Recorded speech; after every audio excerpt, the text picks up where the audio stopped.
Bagian belakang dari alat hematologi analisa ini yang pertama saya akan jelaskan yaitu tombol on off. Di sini yaitu warna hitam, kemudian bawahnya yang kabel warna hijau ini untuk pengamanan atau grounding. Yang di sebelah ini ada 4, ini masing-masing. Yang 3 ini inlet, yaitu warna hijau sebagai inlet untuk cairan diluent, kemudian yang biru inlet untuk cairan rinse untuk mencuci, dan yang warna orange ini untuk cairan lise juga inlet. Jadi ketika 1, 2, 3 ini sebagai inlet atau input. Hanya yang nomor 4 atau paling bawah warna merah ini sebagai outlet atau wash outlet. Ini untuk pembuangan dari hasil dari ketiga cairan tersebut. Ini akan menjelaskan ada beberapa koneksi atau interface. Yang warna ungu ini adalah untuk paralel, dipot paralel. Ini kita butuhkan ketika kita mau ngambil atau kita mau ngirim data ke komputer. Kemudian yang port berikutnya yaitu RS232. Di sini bisa digunakan untuk scanner. Kemudian satunya lagi 232 juga bisa kita hubungkan ke komputer. Kemudian yang port hitam 2 ini kita gunakan untuk copy ke floppy disk drive. Satunya bisa kita sambungkan ke mouse atau keyboard ya. Untuk layar, di sini ada layar berwarna, di mana di bawahnya ada beberapa tombol. Itu ada F1 untuk melanjutkan ke proses berikutnya atau next sample. Kemudian F2 untuk unlock jika kita ingin mengunci atau mengambil security. Kemudian F3 jika kita ingin startup atau menghidupkan dengan cara cepat. Di situ ada F4, F5, kemudian ada tanda navigasi atas, bawah, kanan, kiri, dan di sebelahnya lagi ada backup untuk halaman ke atas, kita back down, lembar ke bawah atau halaman ke bawah. Kemudian ada tombol untuk diluent, kemudian ada tombol mode jika kita menginginkan mode-mode untuk maintenance, apakah untuk kalibrasi. Kemudian perintah enter ini kita gunakan sebagai perintah OK atau yes. Kemudian ada tombol menu utama atau home-nya, kemudian print, dan ada cara untuk menghapus. Ini adalah del. Kemudian tombol help jika kita membutuhkan bantuan. Untuk tombol print ini kita kaitkan dengan tempat di bawah ini jika kita ingin mencetak atau merecord dari hasil apa yang kita sudah lakukan. Tinggal kita tekan tombol print, maka akan keluar kertas dari tempat cetak print tersebut. Kemudian di bawahnya sini ada tombol on off, dan di depannya ada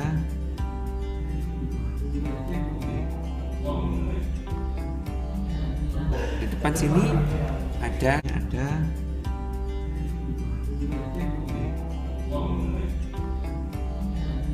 di depan sini ada sebuah inlet ini untuk menghisap, yaitu sampel, namanya sampel inlet. Ini tombol on off. Ya. Yang pertama, ini kita melihat bagian dalam dari probe untuk menghisap sampel. Nah, di sini ada motor yang akan naik turun dan akan menghisap sampel. Nah, sampel yang telah dihisap akan ditampung di buffer. Jadi dia akan dihisap ke sistem buffer melalui solenoid valve ini. Dihisap. Nah, setelah itu untuk cairan lisenya akan dihisap oleh sistem mirip itu lise akan dihisap oleh sistem mirip siring dan akan disimpan di buffer untuk sementara. Dan cairan sampel dan lise akan bercampur di sini, di tabung ini Ya. akan ditampung di beaker. Nah, di beaker ini semua cairan tadi yang sudah tercampur akan dihisap oleh sel nenet ini akan aktif dan akan dihisap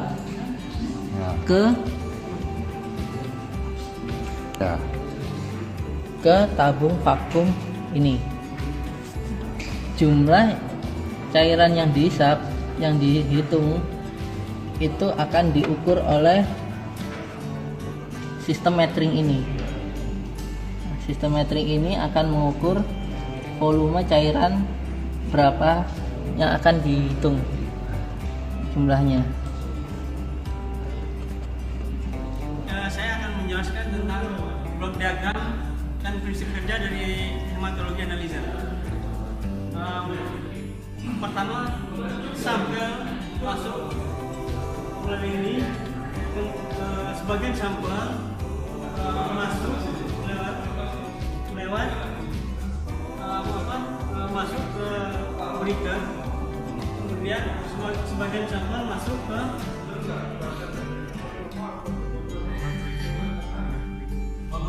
sebagian sampel masuk ke battery unit. Nah, sampel yang masuk ke breaker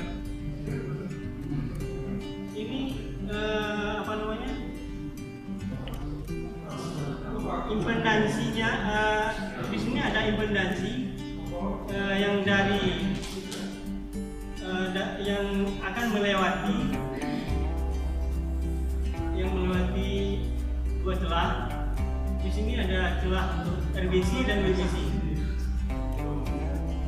Kemudian impedansi itu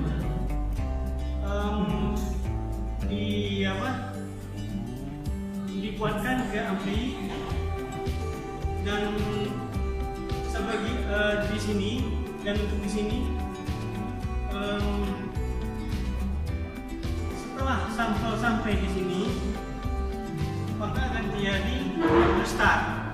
Kemudian setelah sampel sampai di sini akan terjadi restart. Semua ini dilakukan dihisap oleh suction pump. Kemudian impedansi tadi setelah diperkuat, kemudian masuk ke conductivity meter, dikondisikan, akhirnya dikondisikan, kemudian ke threshold. Nah, di threshold ini akan memisahkan antara gelombang atau sinyal dari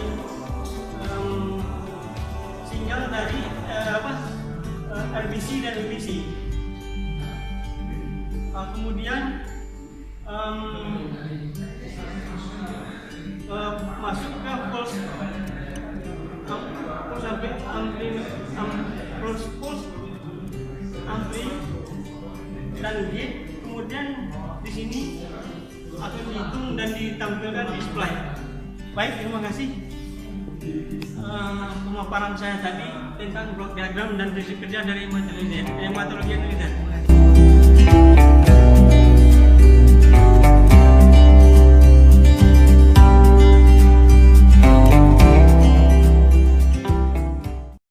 Ini udah ada alat hemanya. Oke, pertama di sini ada menunya kan. Terus kita siapkan darahnya dulu. Oke, darah segar tentunya guys. Oke, itu kita bisa lihat ya darahnya. Terus kita pencet, di situ ada bacaan tes. Jadi kita pencet tes. Oke. Setiap alat itu beda-beda. Oke, gua di sini pakai udah touch screen guys. Jadi nggak perlu dipakai mouse lagi. Situ udah lengkap. Terus kita ambil profilnya, terus kita namain Mr. X. Oke, nice. Kita oke habis itu. Dan terlihat menunya seperti ini. Lalu kita periksa guys. Oke, kita buka darahnya dulu. Ya kalian bisa lihat. Ya kalian bisa lihat tuh. Kita masukin seperti itu. Lalu kita pencet yang hijau-hijau itu. Tinggal tit sekali aja kita pencetnya. Tit. Oke, dan dia akan nyedot. Kita tunggu sekitar 1 menit. Nanti juga jadi. Dan itu sangat gampang banget sebenarnya, ini pemeriksaan kagak usah dijelasin. Itu oke, udah jadi sekarang hasilnya. Ada banyak, ada leukositnya, tuh WBC itu leukosit, HGB itu HB, terus ada HCT di situ. Halo teman-teman ATLM Indonesia. Kali ini kita membahas mengenai studi kasus hasil hematologi analyzer dan pembacaan histogramnya. Kita lihat dulu case pertama. Di sini pada parameter terbagi parameter result, flag, unit, dan normal rank. Yang mana kalau parameter itu pemeriksaannya, result itu hasil, flag itu penanda positif negatif atau tidak ada, sedangkan unit ini satuan dan normal rank ini adalah nilai rujukannya. Oke, kita lihat di sini kasus pertama hemoglobin 14,8 gram per dl. Itu dalam bentuk cetak hitam normal, sementara RBC 5,13 10 pangkat 6 per mikroliter, juga masih dalam batas normal. Hematokrit 42,5%, juga dalam batas normal. Sementara MCP, MCH, dan MCHC juga normal. Berarti ini case ini tidak ada kelainan di eritrosit, seri eritrosit. Nah, kita pindah ke seri leukosit, yang mana WBC-nya itu 10.000, juga tidak ada kelainan. Lalu kita berpindah ke DIFCON-nya. Nah, kesalahan di sini adalah di DIFCON-nya. Kenapa ada kesalahannya? Jadi teman-teman, ini tidak ada proses diskriminasi pada saat pengukuran. Ini alat mengalami kebingungan mengukur menghitung jenis leukosit karena sel-selnya itu tidak bisa dibedakan. Jadi perlu yang namanya diskriminasi. Dengan bantuan kita melakukan diskriminasi secara manual. Di sini kita bisa melihat limfosit 38%, neutropil kosong, mix juga kosong. Nah, nanti kita bisa melihat di sini di histogramnya. Nah, kita lanjut lagi dulu ke platelet. Platelet itu 59.000, warnanya biru, berarti dia di bawah normal. Jadi kalau kita melihat di sini pada kasus ini pasien mengalami trombositopenia. Nah, kemungkinan karena ini kasus ini bisa terjadi memang trombositopenia murni, atau karena kasus dia trombositopenia karena demam berdarah dengue DBD. Nah, jadi tapi menurut WHO kan, penanda demam berdarah dengue salah satunya adalah hemokonsentrasi dengan meningkatnya hematokrit dan hemoglobin. Sementara hemoglobinnya ini naik sedikit. Sebenarnya ini mungkin fisiologinya dia itu hemoglobinnya 11 mungkin. Tapi karena ada hemokonsentrasi, dia berada di 14,8, yang mana dia masih dalam batas nilai rujukan kalau sebenarnya. Tapi ini mungkin penandanya. Jadi hemokonsentrasinya dari hematokrit juga ini. Jadi kalau kita melihat di sini, kemungkinan hemokonsentrasinya atau hemoglobinnya meningkat itu semu tertutupi oleh dia sebelumnya rendah mungkin jadi tinggi, tapi trombositopenianya ini penanda salah satunya. Untuk diagnosis demam berdarah, dengue bila memang kemungkinan kita curiganya ke sana. Teman-teman, kita bisa melihat di sini histogramnya. Kita lihat histogramnya lebih dekat untuk WBC dulu. WBC itu ada 3 bagian, lihat garis putus-putus. Bagian pertama tidak terbaca, itu sesuai saja karena di limnya itu ada 38%, 3,8 itu ada. Nah, mixnya ini tidak terbaca, sehingga limfositnya ada itu tinggi, sementara mixnya tidak terbaca dan neutrofilnya juga terlihat turun atau agak rendah. Jadi ini perlu diskriminasi nanti, tidak bisa dibaca ini kalau ini histogramnya. Kemudian untuk RBC itu dalam batas normal karena puncak ujung dari grafiknya itu menandakan bahwa itu dominasi sel-sel yang paling terbanyak. Itu mungkin kalau saya perkirakan di sekitar 90-an mungkin 88-an mungkin sekitar gitu. Jadi kalau bersesuaian dengan MCP-nya bersesuaian, masih dalam batas normal. Sementara plateletnya itu kita lihat lebar sekali. Kita melihat PDW-nya 21,1, artinya selnya ini variasi, ada platelet kecil, platelet sedang, platelet besar, dan platelet besar sekali atau giant. Ini kita bisa melihat dari distribusinya itu. Di sini kita melihat dominasinya memang di platelet ukuran kecil, sedang juga lumayan banyak, dan itu ada lekukan naik ke atas di ukuran sedang. Jadi sedang itu banyak. Mungkin asumsi sedang di sini karena memang platelet itu pada usia muda dia ukurannya cenderung agak-agak besar, tapi pada saat plateletnya itu agak tua dia mungkin lebih kecil. Nah ini, dan ada grafik histogramnya itu naik ke atas, menandakan dia ini tidak bisa membedakan antara platelet berukuran besar dan eritrosit berukuran sangat kecil atau kecil. Kita melihat di sini dari PDW, MPP-nya. MPP ini main platelet volume, ini hematokritnya platelet, teman-teman. 11,4 itu oke saja. Nah, jadi kita bisa menyimpulkan di sini plateletnya rendah 59.000, tapi secara morfologi dia ukurannya bervariasi.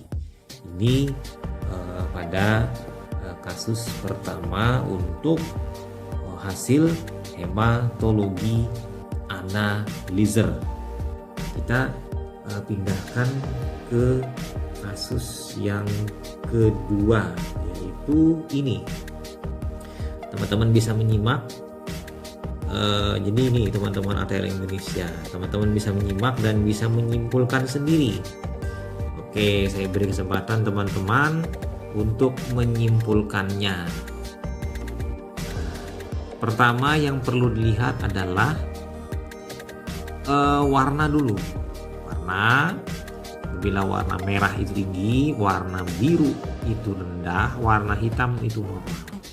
Kita lihat dari hemoglobin masih dalam batas normal, 12,4 gram per dl, RBC 5,39, hematokrit 38,8. Tapi di sini MCP, MCH, MCHC-nya biru, rendah. Jadi kalau kita melihat kasusnya ini, teman-teman bisa menyimpulkan dari segi MCP, MCH, MCHC. Apabila rendah-rendah MCP, MCH-nya, apa kira-kira? Nah, itu benar. Jadi dia ini adalah pasiennya dengan ukuran selnya kecil-kecil dan pucat. Tapi karena hemoglobinnya 12,4, itu bukan anemia. Tapi sebenarnya dia ini adalah mikrositik hipokrom. Nah, sel-selnya morfologinya pucat-pucat dan berukuran kecil-kecil. Sementara untuk platelet itu 209.000 dan WBC-nya 12.000, naik sedikit dengan dominasi neutrofil dan sisanya adalah jumlah sedikit limfosit dan mix. Mix ini teman-teman isinya basofil, eosinofil dan monosit. Nah, itu. Nah, di sini kita bisa melihat bahwa kita simpulkan di sini adalah leukositosis ringan, sementara dia morfologi selnya kecil-kecil dan pucat dengan neutrofilia kalau untuk WBC-nya. Nah, kita bisa melihat di sini WBC ini tegas terbagi menjadi 3 bagian. Beda dengan yang di histogram yang pertama tadi, tidak tegas dia membagi. Dia bingung antara mid dan neutrofil, dia tidak bisa membagi. Kalau ini dia bisa membagi, yang paling terendah itu ada lim, diikuti juga dengan rendahnya mid atau mix, dan tingginya histogram dari neutrofil. Neutrofilnya dominan di dalam leukosit yang kita hitung. Sementara RBC dia bergeser sedikit ke arah kiri, artinya dia ukuran selnya kecil-kecil, agak kecil. Nah, ini platelet. Platelet itu dominasinya ukurannya kecil-kecil dan memang dia fisiologinya sekitar itu 4 sampai 6 mikroliter. Namun itu teman-teman, ekor dari histogram platelet itu dia membaca eritrosit yang ukurannya yang kecil-kecil tadi, yang MCP-nya rendah, terbaca oleh dia. Jadi sebenarnya kalau kita sejajarkan platelet dengan histogram platelet dengan RBC itu berdekatan sekali ukurannya. Jadi di sini dia minta sebenarnya koreksikan dengan hapusan darah nanti, kalau dengan Anda nanti konfirmasi dengan hapusan darah. Nah, ini case yang kedua. Nah, teman-teman, bagaimana dengan yang kita pindah ke case yang ketiga? Ini ketiga teman-teman. WBC, RBC, HGB, HCT, MCP, MCH, MCHC, PLT. Ini kita bisa melihat di sini anemia karena 13,7 di bawah dan warnanya biru. Di anemia dengan MCP normal, MCH-nya tinggi. Normositik, hiperkrom. Jadi anemia normositik hiperkrom. Tuh. Kemudian untuk WBC-nya 20.000, leukositosis juga, dan leukositosisnya ini disebabkan oleh neutrofil yang tinggi. Dia warnanya merah, limfositnya rendah. Kemudian untuk platelet juga masih aman saja dalam batas normal. Untuk RDW, red blood cell distribution weight itu 14,9, artinya dia lebar. Jadi di sini distribusi eritrositnya ada variasi. Benarkah seperti itu? Kita lihat. Nah, ini ada kalau RDW-nya ini lumayan agak lebar. Dibandingkan tadi di histogram sebelumnya itu tidak lebar, ini agak lebar sedikit. Ada variasi ukurannya mulai dari ukuran kecil, sedang yang dominan, dan agak-agak besar. Besarnya lebih banyak sedikit. Lihat dia tidak lerengnya langsung pelan-pelan turunnya. Sementara di WBC, teman-teman, kita lihat di WBC ini limnya rendah dan midnya rendah juga, dan tetap didominasi oleh neutrofil sebagai populasi paling terbesar dalam leukosit pada kasus ini. Nah, ini platelet, kita lihat plateletnya masih dalam batas normal. Nah, ini kan beda kan, histogram platelet di kasus ketiga ini platelet grafiknya bagus, sel-selnya fisiologis dan normal sebagaimana bagaimana pada orang-orang umumnya. itu akan berbeda. Kita cuplikan yang ini dengan yang ini, berbeda kan teman-teman hotel Indonesia, dan ini juga berbeda dengan yang ini. Jadi ada perbedaan. Kita fokuskan ini,